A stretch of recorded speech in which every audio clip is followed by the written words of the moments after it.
السلام علیکم، welcome to my channel. میرے چینل کو سبسکرائب کریں اور بیل نوٹیفیکیشن کو آن کر دیں تاکہ میری ہر نیو آنے والی ویڈیو آپ سب کو ملتی رہے۔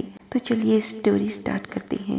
یہ اسٹوری بالکل سچی ہے۔ یہ آج سے 10 سال پہلے کی بات ہے۔ جمیل پیشے کے اعتبار سے ایک مزدور تھا۔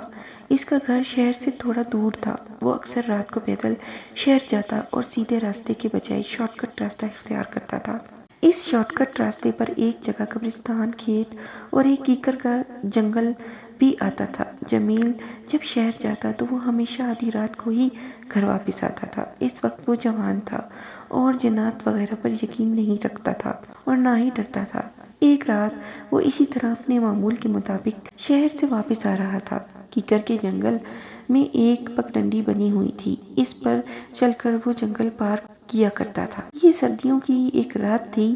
اس وقت رات کے کوئی 12 بج رہے ہوں گے۔ جب وہ کیکر کے جنگل کے بالکل بیچ میں پہنچ گیا تو اس نے دیکھا کہ سامنے پگڈنڈی پر 3 کتے بڑے سٹائل سے کھڑے ہیں، یعنی کہ 2 کتے تھوڑا پیچھے ہیں اور ایک کتا ان کے بیچ میں ہے لیکن اس سے آگے کھڑا ہے، یعنی کہ تینوں کتے ایک تکون کی صورت میں کھڑے ہیں۔ جمیل مسکرایا اور منہ میں بڑبڑاتے ہوئے بولا اور اس نے ایک گالی دی۔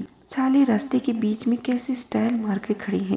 جمیل چلتے چلتے کتوں کے قریب پہنچ گیا لیکن کتے اپنی جگہ سے نہیں ہلے۔ اب جمیل کے بالکل سامنے چند فٹ کی دوری پر وہی کتے تھے۔ جمیل جیسے ہی ان کے پاس پہنچا، سب سے آگے والا کتا انسانی زبان میں بولنے لگا۔ ہاں اوئے کو گالی دی۔ کتے کو بولتا دیکھ کر جمیل کی سیٹی گم ہو گئی اور وہ دل ہی دل میں بہت شرمندہ بھی ہوا کہ یہ میں نے کیا کر دیا، یہ تو کوئی اور ہی مخلوق ہے۔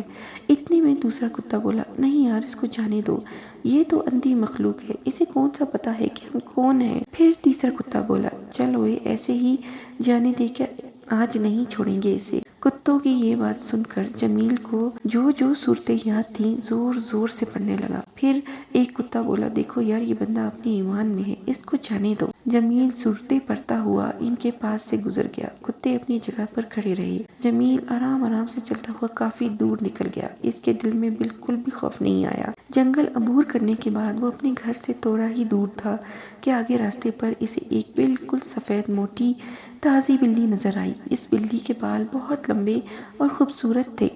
جمیل ایک بار پھر سے چونک گیا کیونکہ ایسی خوبصورت اور لمبے بالوں والی بلی اس نے آج سے پہلے کبھی نہیں دیکھی تھی۔ جمیل سمجھ گیا کہ یہ بھی جنات ہی ہیں۔ کتوں سے تو بچ گیا لیکن میری خیر نہیں۔ اس پر جمیل بہت زیادہ ڈر چکا تھا۔ اسے لگا کہ اب میری خیر نہیں ہے۔ جمیل ہمت کر کے صورتیں پڑھتا ہوا آرام سے بلی کے نزدیک سے گزر گیا۔ بلی بھی آرام سے وہیں بیٹھی رہی لیکن اس بار جمیل جیسے ہی بلی سے تھوڑا دور ہوا، اس نے گھر کی طرف سرپٹ دوڑ لگا دی۔